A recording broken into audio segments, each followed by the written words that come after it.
non-participation. Craig said, Larry knows where he can find me. And Bird replied, I know where. At the end of the Chicago Bulls bench.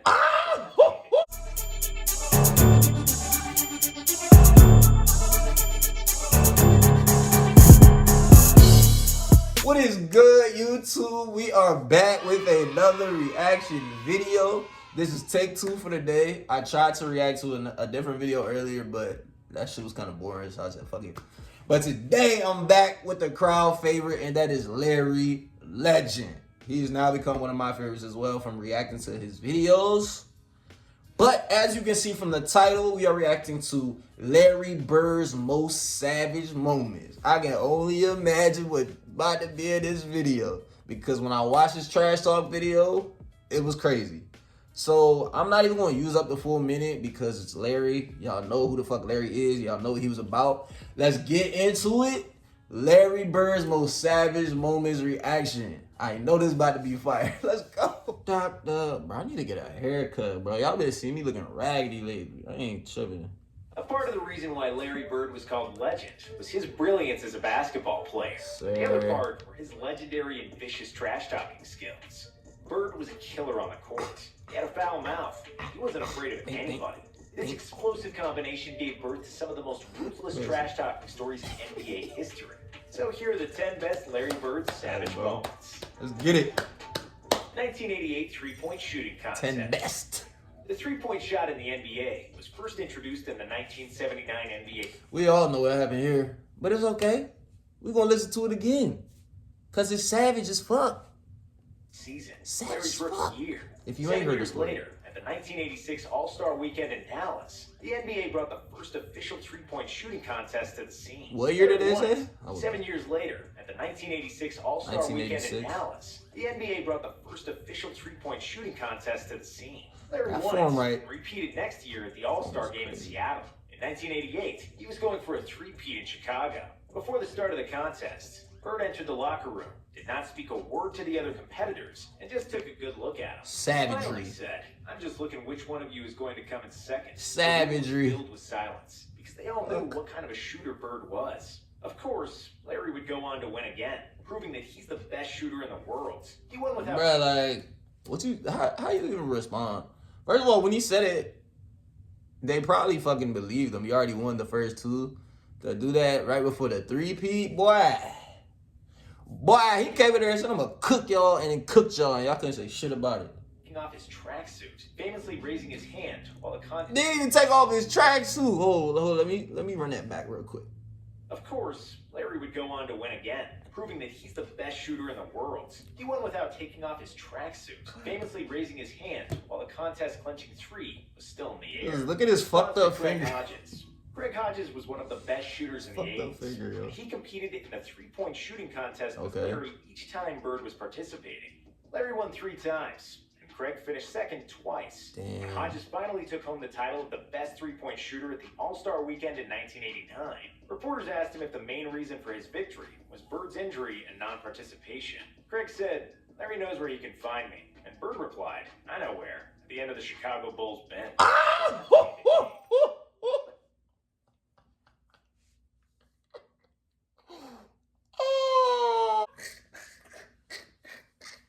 Hey, I never heard that one before. Oh, I gotta run that back. That's a bar. Drop the mic on his ass, Larry. Hodges fucked at shooters in the 80s. And he competed in a three-point shooting contest with Larry each time Bird was participating. Why the fuck did you say Larry that? won 3 times. And Craig finished second twice. Like he ain't smoking. Hodges finally took home the title of the best three-point shooter at the All-Star Weekend in 1989. That's so funny. Reporters asked him if the main reason for his victory was Bird's injury. Why he lied, bruh? I mean, he said, didn't lie. Larry knows where he can find me. And Bird replied, I know where. At the end of the Chicago Bulls bench. I fucking love Larry, yo. Larry Bird was in the prime Larry, of his basketball brilliance in the 85-86 season. Hold on, yo. He led the...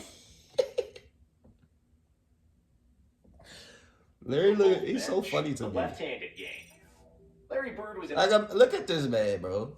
Imagine you come out on the court and get cooked by a man looking like this. I mean, obviously basketball is not how you look, but just... Look at his mustache. Like, look at the... Is that a mullet? Is that a mullet? Basketball brilliance. Can't tell me. 85-86 season, when he led the Celtics to the title, they lost only 1 game at home throughout the season, and the playoffs, setting an NBA record with 50-1. The Portland Trailblazers were the only team to beat the Celtics. They lost only one game at the Bulls bench, the left-handed game.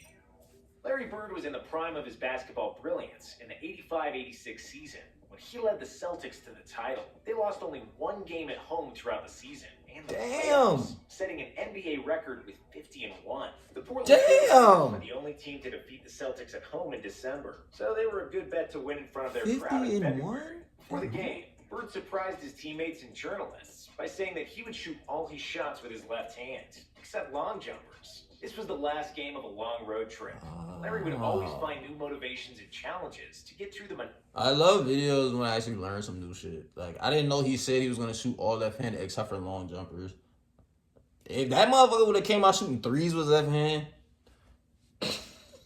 monotonous grind of the regular season. Crazy. The game against Portland, he'd go on to have one of the most memorable games of his career. He hit a shot to send the game to overtime, and then hit a game winner in the OT. Bird finished the game with 47 points, with 14 rebounds and 11 assists. He scored 22 points with his left hand out of sheer boredom and fun, which tells you how insanely good and confident this guy you know what? was. White guys guard left today. Larry is not white. Larry is clear, said Bill Murray in Space Jam, while explaining Bird's ethnicity to Michael Jordan. Larry Bird had skills for days. He was thinking the game 3 moves in advance. His jump shot was money. He was nimble at 6'9", but he wasn't by any means an athletic player. Bird suffered from WMCJ syndrome, which stands for white man can't jump. He was aware of it. That's funny. On one occasion, he called basketball a black man's game due to the natural ability and athleticism of African American players. Because of that, he hated when the opposing teams would defend him with another white guy. Bird said that it was disrespectful to his greatness because he was dropping 30 and 40 on the most athletic players in the league. So if you put an unathletic white guy on it, that's barbecue chicken right there. Disrespect. Barbecue chicken. Yo, imagine. Can y'all imagine? Let me turn it down. Damn, I thought I was going to get a little break in the commercial. Can y'all imagine Larry Bird being like super athletic too? Like, imagine if Larry Bird had athleticism of like, I'm trying to think of a white player that had athleticism. Like, I don't fucking know. Brent Barry? Is that the one that won the dunk contest? Just imagine if Larry Bird had some like some rise, like Wilkins in the Atlanta Hawks, athletic white guy on it. Jumping up. That'd be crazy. Right there in the trainer's lab. Like, what if Larry Bird had a rise like Zach LaVine plus everything else?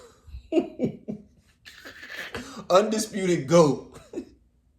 And like less injuries, undisputed GOAT. Scoring game in Larry Bird's career came in the 1986 season in a game against Dominique Wilkins in the Atlanta Hawks.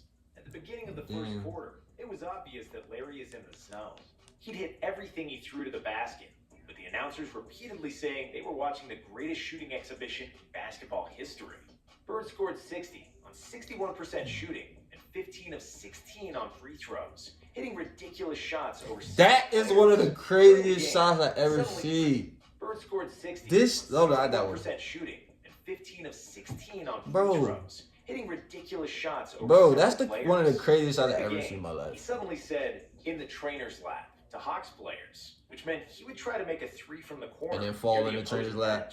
He got the ball, made the shot, and one Hawks player who tried to guard it tripped over and fell exactly into the trainer's lap, just like Bird predicted. The Hawks bench was so amazed that they were laughing and high-fiving each other, totally perplexed by Bird's brilliance. After that, they were fined by their coach Mike Fratello for cheering on the opposing player, tormenting Dennis Rodman. Dennis Rodman was one of the best defenders in NBA history. His quick feet, long arms, and a motor that never shut down. He was a pest, an annoying pest who never stopped guarding, provoking, and getting into everybody's face. And he used to be a nightmare for scorers around the NBA. However, when he was just starting out, he needed to get some schooling from Bird. After Larry scored 4 consecutive shots over Rodman, he opened his mean mouth and started destroying Rodman. Bird started yelling at Rodman's coach, Chuck Daly. "Who's guarding me, Chuck? Is anyone guarding me? You better get someone on me, or I'm going to go for 60. Even though Rodman was almost superglued to him in an effort to deny him the ball. Hey, yo, how disrespected would you feel? Like, if you play basketball, right? And you literally is checking your man. You hype. You locked in on defense. And he just there like, "Hey, coach, ain't nobody guarding me." You sitting there in his face and he just, hey coach, can you get somebody over here? Because I'm cooking.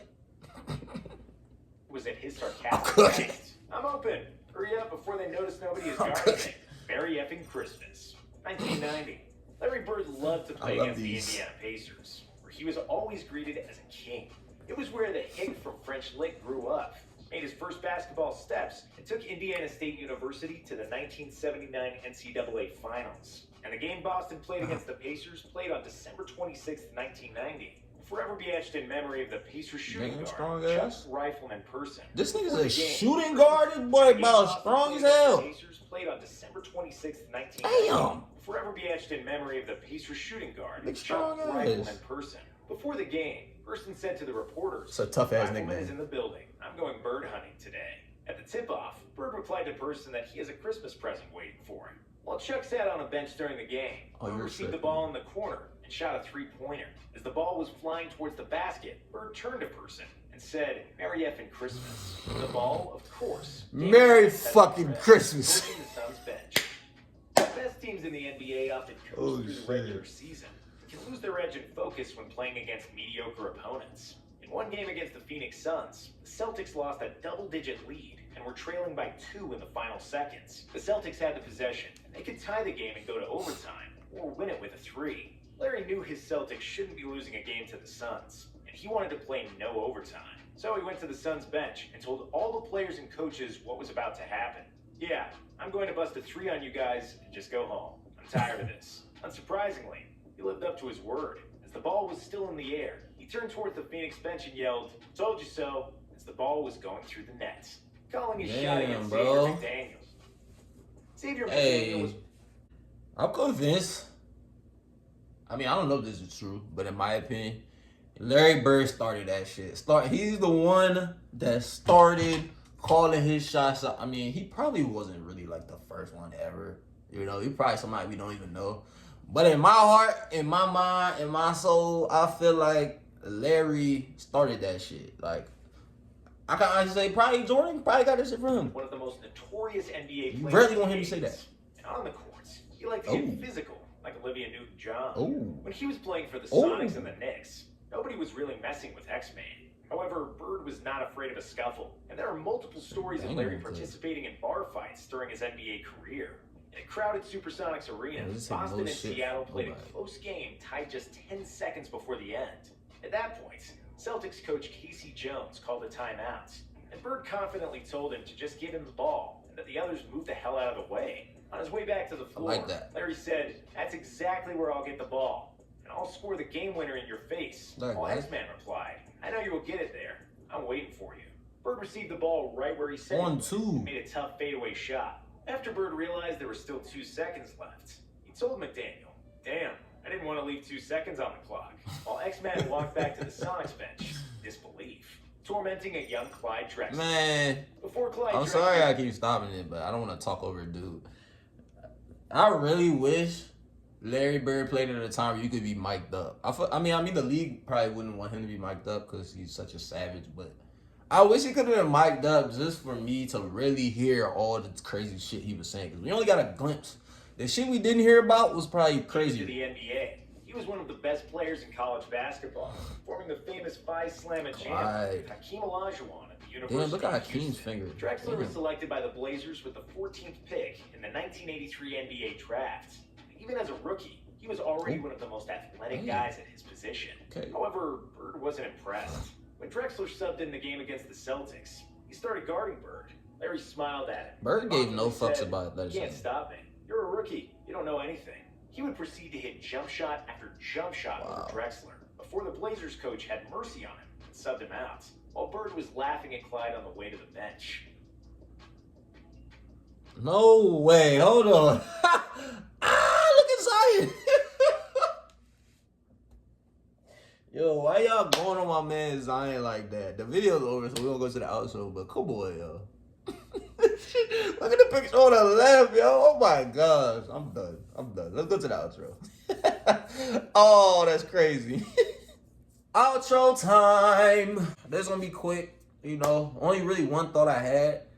the fact that Larry Bird wasn't super athletic, like he was nowhere near the top of the league as far as athleticism. Obviously, he was athletic. Like, we're not even gonna go for that, talking about he wasn't athletic. Obviously, Larry Bird was athletic. He just wasn't, you know, one of the most athletic players.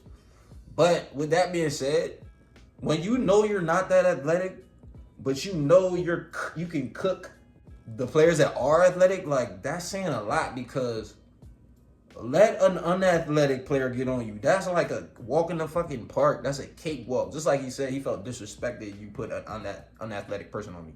He said white, but I mean, I ain't gonna say white, because especially now, I mean, it's not really a white man can't jump. Like, obviously, you see some white dudes out here going crazy with the like Mac McClung. There's dudes out here doing that. So we ain't really gonna say that. But yeah, like the fact that he can score on you and he's only jumping this high off the ground, like what the hell are you supposed to do? Like, we already have our best, most athletic person on him. What the fuck we gonna do? How we gonna stop him? And he's telling us what he gonna do before he do it. Like, the savagery is always on a million with Larry, and I love it. Come on, man. Jordan's my GOAT. I ain't gonna lie. I think Larry is my number 2 now. I mean, I probably have to do research on some other players, watch more shit to really know. But shit, hey, my top 2 is going Jordan and Bird right now. Like, from all the shit I've seen and done. And then Wilt is just over here somewhere, because I don't really know how to compare all that shit. But you know, that's another conversation for another day. Like I say a lot. As always, thank you guys so much for watching. Thank you for commenting. Thank you for liking. Thank you for subscribing. Just thank y'all. Thank y'all. Thank y'all. I know y'all can see the sub count going up. But let's get it. I think I'm going to try to record a couple more videos today. But yes, sir, man. Appreciate y'all. I'm out of here.